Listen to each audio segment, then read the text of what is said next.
네, 오늘 말씀의 제목은요, 믿음으로 시작되는 태도, 존경이라는 제목으로 함께 이 존경에 대한 이야기를 오늘 여러분들하고 함께 좀 나눠보도록 하겠습니다. 오늘 절기는요, 어버이 주일입니다. 네, 이제 원래는 어버이 주일이 5월 8일인가요? 7일 그렇죠. 5월 8일이었고 이제 절기상으로 이제 오늘이 이제 어버이 주일인데요.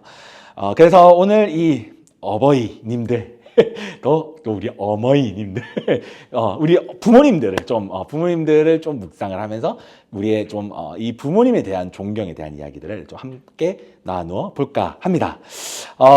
아는 친구들은 좀 아는 친구라고 하기엔 좀 그렇고 아는 청년들은 좀 아시겠지만 항상 이런 주간 되면요. 이제 뭐 오늘 오전 같은 경우에도 이제 70세 노인분들에게 이제 카네이션을 달아드렸습니다. 달아드리고 이제 영유치부 우리 아동부 친구들은 또 이제 부모님들에게 이제 이 카네이션을 또 이제 이렇게 이제 달아드리고 이제 좀 이제 그런 이제 오늘도 그런 시간을 보냈고 매년마다 이제 그런 시간들을 이제 좀 보내고 있어요. 여러분들 혹시 5월 7일인가요? 어떻게 효녀 노릇 하셨습니까? 어떻게 좀 드렸습니까? 반응이 시원찮지 않은데? 어떻게 챙겨드렸습니까? 뭐 챙겨드렸어요? 저녁. 옆에 한숨 쉬고 있는데. 혹시 까먹으셨나요? 까먹었어요. 그럴 수 있지. 혹시 은서 정량 혹시 뭐 챙겨드린 거 있어요? 뭐 챙겨드렸어요 혹시? 저녁. 전 까먹었지? 아니요, 꽃 꽃? 오. 카네이션. 그렇구나. 혹시 챙김 받으셨습니까? 챙김 받은 걸 간식으로 챙겨주려고 엄마 이번에 어버이날에 샀어 먹어 이렇게 어버이날 퉁. 그렇게 했어요. 좋습니다. 저는 했어요. 저는 부모님 네네네네, 그렇군요. 프로필에 있는 거 네네. 이런 거 만들어서 와우. 그렇군요. 네. 좋습니다. 예. 이제 저는 이제 부모님과 같이 앉은 지 꽤 오래되다 보니까 이제 항상 이럴 때마다 이제 케이크 이렇게 하나씩 보내드렸어요. 케이크랑 이제 떡이랑 이렇게 해서 이제 항상 이제 보내드렸습니다. 그러니까 거리가 항상 저는 이제 부모님 거의 10년 넘게 이제 멀리 이렇게 지내다 보니까 그게 뭔가 문화가 이제 되더라고요. 이제 그래서 어쩔 수 없이 얼굴도 이제 못 보니까 하니까 그렇군요. 뭐 효자 효녀 많군요 여기. 괜찮아요. 내일 챙겨주면 되지. 자, 여러분들은요 이제 뭐 청년들이니까요 이제 중고등부 친구들하고는 또 다를 겁니다. 여러분들의 어머니 아버지에 대해서 현재 어떤 이미지로 이제 좀 생각을 하시고 계십니까? 어머니 아버님이 조금 여러분들에게 아직까지 잔소리꾼이십니까? 아니면 여러분들에게 아니면 정말 인생의 이제 조언자가 되십니까? 아니면 뭐 다른 방향으로서 여러분들에게 어떤 이미지로 지금 부모님은 여러분 옆에 계십니까? 뭐 분명히 이제 뭐 같이 사는 집안은 아마 오늘 아침에도 아마 싸우고 오신 청년도 있을 겁니다. 네, 뭐 이제 분명히 이제 다양한 그런 이미지로서 여러분들의 부모님을 이제 이렇게 생각을 할 텐데요. 이제 우리가 이제 어떤 이미지, 우리 부모님께 어떤 이미지로 이렇게 잡고 있든지, 그리고 우리가 그 부모님께 어떻게 대하든지, 그리고 같이 살면서도 또 나중에 내가 떨어지면 이제 부모님과 이제 이렇게 이제 멀어지니까 이제 내가 좀 더 편하지 않을까라는 그런 마음을 혹시 가지시고 계신지는 모르겠습니다. 네, 이거 중고등부 친구들한테 얘기했지만요. 부모님은 가까이 있어도 부모님이고 멀리 있어도 부모님이더라고요. 네.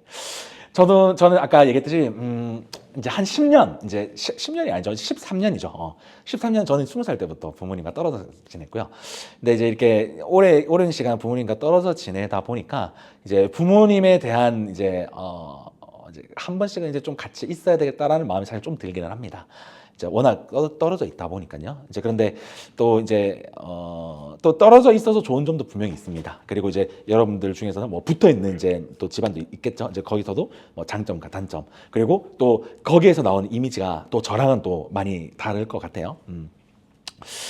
이 부모님에 대한 그 마음들, 그러니까 우리가 지금 생각하는 이 부모님에 대한 이미지들과 저도 이제 이 설교를 준비하면서 이제 뭐 10년 전이라고 하면 좀 약간 라떼는이니까요. 10년 전, 20년 전 이렇게 생각을 해보면 그 무게가 참 많이 달랐던 것 같아요. 그쵸? 이제 10년 전, 20년 전만 해도 사실은 좀 더 대가족인 느낌도 많이 강했고, 그리고 핵가족이라고 해도 뭔가 의무적으로 자주 많이 모였어야 됐고, 그리고 아버지 중심의 이제 가부장적인 집안이 굉장히 많았던 걸로 사실 기억을 합니다. 저희 집도 이제 저희 아버지 중심으로 이제 가부장적인 좀 집안이었어요. 근데 이제 저희 집도 이렇게 곰곰하게 저도 이제 생각해 보면 참 이제 저희 집은 참고로 완전 생 경상도 집입니다. 생 경상도 집안이라, 그러니까 가족이 화목할 때는 진짜 저희 집안은 이제 식사를 하면 아버지가 저희 TV에서 보듯이 아버지가 밥 먹자 하고 아무 말씀 안 하세요. 정말 아무 말씀 안 하세요. 정말 아무 말씀 안 하시고 밥 다 묻다 하고 일어나시는 약간 그런 분위기예요. 저희 집안도 살짝 그런 분위기였고, 근데 이제 그래도 그거는 이제 좀 평화로운 이제 그런 그 분위기였고, 이제 폭풍이 불면 이제 정말 칼폭풍이 불던 집안이 저희 집안이었습니다. 네, 하여튼 뭐 여튼간에 저도 이제 그런 어린 시절 이제 그런 집안에서 자라면서 항상 이런 어버이 주일날 이제 이런 말씀들을 나누잖아요. 이제 부모님을 공경하라. 뭐 오늘 말씀 읽었듯이 에베소서 이제 6장 1절 이제 이 말씀도 보면 이제 저희가 방금 읽었지만 자녀들아 주 안에서 너희 부모에게 순종하라. 이제 이 얘기를 항상 저도 교회를 다니면서 이 말씀을 보았었어요. 이제 봤었는데 저는 솔직하게 이제 저 목사지만 이제 좀 솔직하게 얘기하면 저는 그때는 참 눈에 안 들어오더라고요. 저는 부모님을 사실 별로 이렇게 이제 뭐 사랑을 안 했던 건 아니지만 좀 존경은 좀 떨어졌던 것 같아요. 그래서 존경 좀 떨어졌던 것 같아서 어렸을 때 항상 이 말씀이 저는 저에게 굉장히 불편했습니다. 사실 불편했고, 항상 이 말씀을 보면 저는 진짜 항상 그 얘기했어요. 성경이 K 부모님들을 몰라서 이렇게 적어놓은 거다. 이 이스라엘 부모님들만 지금 고려해서 온 것 같은데 K 부모님들은 이렇지 않기 때문에 좀 그렇지 않나? 항상 그 얘기하고 전 덮었습니다. 성경을 이제 이렇게 이제 덮으면서 이제 그런 얘기를 좀 했었는데, 근데 항상 이제 매년 이런 이제 말씀들을 보면서 뭐 신약뿐만이 아니라 구약도 사실 신약뿐만이 아니라 구약도 이제 이 부모에 대한 이야기들을 계속적으로 사실 똑같이 하고 있거든요. 그래서 매년마다 이제 뭐 신약 구약에 대한 이런 얘기를 하면 똑같은 그런 얘기를 들으면서 이제 저는 이제 이거에 대한 불신을 참 많이 좀 했었던 것 같습니다. 구약도 아까 제가 구약 얘기를 했지만 우리가 아까 신약 얘기를 하면 이제 에베소서 이야기를 할 수가 있고요. 구약에서 하면 출애굽기 20장에 대한 나온 이야기를 할 수가 있는데, 제가 출애굽기 20장 이제 12절에 이런 말씀이 있어요. 한번 읽어드릴게요. 내 부모를 공경하라. 그리하면 내 하나님 여호와가 내게 준 땅에서 내 생명이 길리라라고 하는 말씀이 있습니다. 구약과 신약에서는 이제 노선이 달라요. 이제 구약은 율법에 의한 구원을 이야기를 하고 있고, 신약은 예수 그리스도에 의한 구원을 이야기를 하고 있기 때문에 색깔이 굉장히 많이 다른 성서들입니다. 그런데 이 색깔이 다름에도 불구하고 색깔이 같은, 그러니까 노선이 같은 것 중 하나가 바로 이 부모에 대한 입장입니다. 구약과 신약은 이 부모에 대한 입장이 동일합니다. 내 부모를 공경해라. 공경하면 네가 오래 살 것이다. 네 생명이 길 것이다. 네가 잘 될 것이다. 라는 얘기를 동일하게 이야기를 하고 있습니다. 이제 그래서 이제 저는 이제 사실 좀 이제 그런 마음으로 이제 중고등부를 사실 좀 보냈어요. 중고등부 좀 보냈는데, 여러분들은 이런 말씀을 대할 때는 좀 어떤 마음일지 참 모르겠네요.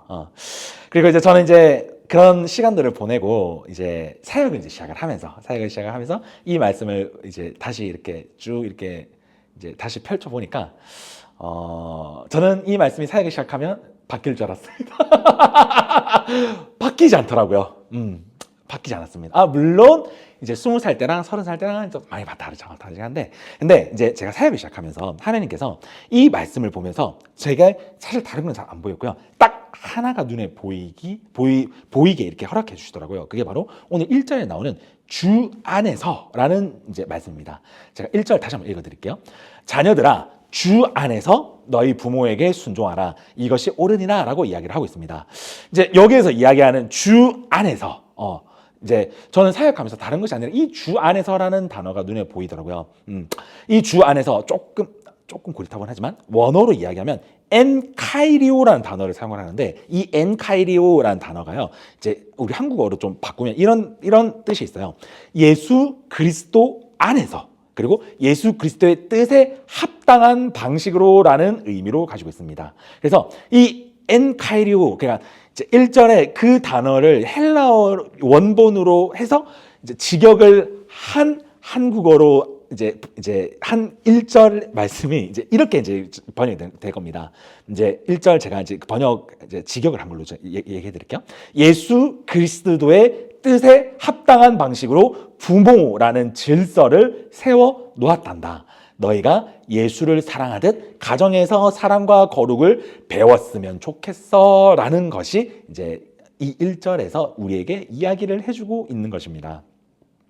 여기에서요, 이제 우리가 이제 이 말씀 보게 되면 되게 맹목적인 이제 순종과 맹목적인 복종을 이야기하는 거 아닌가라는 생각이 사실 들 수 있어요. 근데 이제 여기서 이야기하는 것은요, 맹목적인 순종과 복종이 절대 아닙니다. 세상과는 다른 예수 그리스도 안에서 예수의 사랑을 배우고 첫 번째, 그리고 두 번째는 그 마음이 내 안에 있을 때 두 번째, 부모님을 사랑하고 존중할 수 있는 사랑의 힘과 능력이 생긴다는 것을 이야기를 하고 있다는 것입니다. 다시 한번 더 얘기해 드릴게요. 쉽게. 첫 번째, 내 안에 예수 그리스도 안에서 사랑을 배웁니다. 그리고 두 번째, 그 배운 사랑을 통해서 내가 예수 그리스도의 그 사랑으로 이 부모님을 사랑하고 존중할 수 있는 능력이 생긴다라는 것이죠. 주 안에 있을 때 이 말씀을 이룰 수 있다라는 것입니다. 근데 이제 반대로 이야기하면요, 내가 주 안에 있지 아니하면 이 말씀에서 이야기하는 부모를 온전히 사랑하고 존경하는 것을 온전하게 이룰 수가 없다라고도 이야기를 할 수가 있습니다. 하나님께서 뭐 오늘 담임 목사님도 얘기하셨지만 하나님께서 우리 이 세상에서 이제 하나님이 세운 순수한 공동체 두 개가 있습니다. 하나는 교회이고요. 예수 그리스도를 통해서 세워진 의도적인 공동체, 예수가 세운 의도적인 공동체 교회고요. 하나는 하나님이 세우신 가정 공동체입니다. 근데 이 두 개의 공동체의 공통점은요, 주 안에서가 이루어질 때 건강해질 수가 있습니다. 교회도 가정도. 자, 우리 사랑하는 우리 청년 여러분, 부모님을 사랑해야 된다는 말이 여러분들에게 사실 다 잘 아는 말일 겁니다. 사실 저도 잘 알고 있고 여러분들도 잘 아는 말입니다. 이제 근데 문제는 이게 실천이 잘 안 돼서 문제인 거지. 이런 상황과 생각들, 또 내 앞에 그것이 펼쳐졌을 때, 그리고 내 앞에 이게 부모를 사랑해야 된다라는 그 말을 우리는 사실 머리는 알고 있지만 마음으로 잘 안 될 때, 그리고 부모님과 싸우고 있을 때, 또 열심히 티격태격할 때, 우리가 오늘 이 말씀을 좀 생각하면서 우리가 주 안에 있을 때 부모님을 온전히 사랑할 수 있다는 그걸 좀 기억하면서 싸우고 있을 때 눈을 한번 감아 보십시오. 감아 보시고 내가 주 안에서 부모님을 사랑해야지라는 마음을 다시 한번 더 곱씹고 눈을 뜨고 부모님을 사랑하시기 바랍니다. 하나님께서 주셨던 이 주 안에서 예수님의 뜻 안에서를 여러분 기억했으면 좋겠습니다. 하나님께서 만들어주신 이 공동체, 교회와 가정, 오늘은 우리가 이 가정에 대해서 계속 이야기를 하고 있는데, 하나님이 원하시는 이 질서로 만든 이 가정 공동체, 우리가 힘들어서 주님께 여러분들이 기도할 때 하나님께서 특히 하나님이 만들어주신 이 가정 공동체에 대한 기도, 하나님께서 우리의 기도 안 들어주실까요? 그러니까 다른 기도는 하나님께서 안 들어주실 수 있습니다. 그런데 하나님이 만들어주신 가정 공동체에 대한 기도는요, 하나님이 분명히 AS 해주십니다. 자, 여기서 조금 다른 얘기를 좀 잠깐 하면요, 이제 이 가정에서 믿지 않는 사람들이 있습니다. 저희 가정도 저희 아버지가 믿지 않았습니다. 아버지가 예수를 믿은 지 사실 얼마 되지 않았습니다. 근데 이와 마찬가지로 가정에 믿지 않은 자들의 가족원을 위한 기도도 하나님께서는요 분명히 들어주십니다. 왜냐하면 하나님이 세워주신 공동체이고 하나님이 분명히 AS를 해주시기 원하는 공동체이기 때문입니다. 자, 오늘 말씀을 통해서 그렇기 때문에요. 오늘 우리가 가져가야 될 거는요. 이제 사실 뭐 다른 뒤에 말씀도 많지만 다른 거 다 필요 없고요. 우리가 주 안에서 주님 안에서, 예수님의 뜻 안에서라는 이 마음을 오늘 여러분들 가져가셨으면 좋겠습니다. 주님의 마음을 여러분들에게 주실 겁니다. 이 마음으로 여러분들이요, 여러분 옆에 있는 부모님을 정말 온전하게 사랑하시기 바랍니다. 하나님의 명령이, 이건 제가 얘기하는 게 아니라 하나님께서 이야기한 명령입니다. 하나님께서 말씀하신 명령인데, 여기에서의 전제는 우리가 주 안에서 예수 그리스도의 사랑을 우리가 정말 넘치도록 받는 것에 노력을 할 때 그 사랑으로 부모님을 온전하게 그리고 부족함 없이 사랑할 수 있음을 우리가 꼭 기억하였으면 좋겠습니다. 그래서요, 오늘 여러분 이 말씀 가져서요, 여러분 이제 가정에 가시면 이제 부모님들 만나실 겁니다. 부모님 만나실 건데, 부모님들을 이렇게 민망하지만 이렇게 쳐다보시면서 예수 그리스도를 사랑하는 마음으로 한번 꼭 안아주시기 바랍니다. 안아주시고 조금 남사스러우실 거지만 사랑합니다 라고 한번 안아주시면서 여러분의 가정 5월달이잖아요. 이제 이 가정 공동체가 좀 예수 그리스도 안에서 조금 이 사랑을 한 번 더 표현해 볼 수 있는, 남사시럽지만 한 번 더 표현해 볼 수 있는 저와 우리 모든 우리 청년들이 되시기를 예수 그리스도 이름으로 간절히 소망합니다.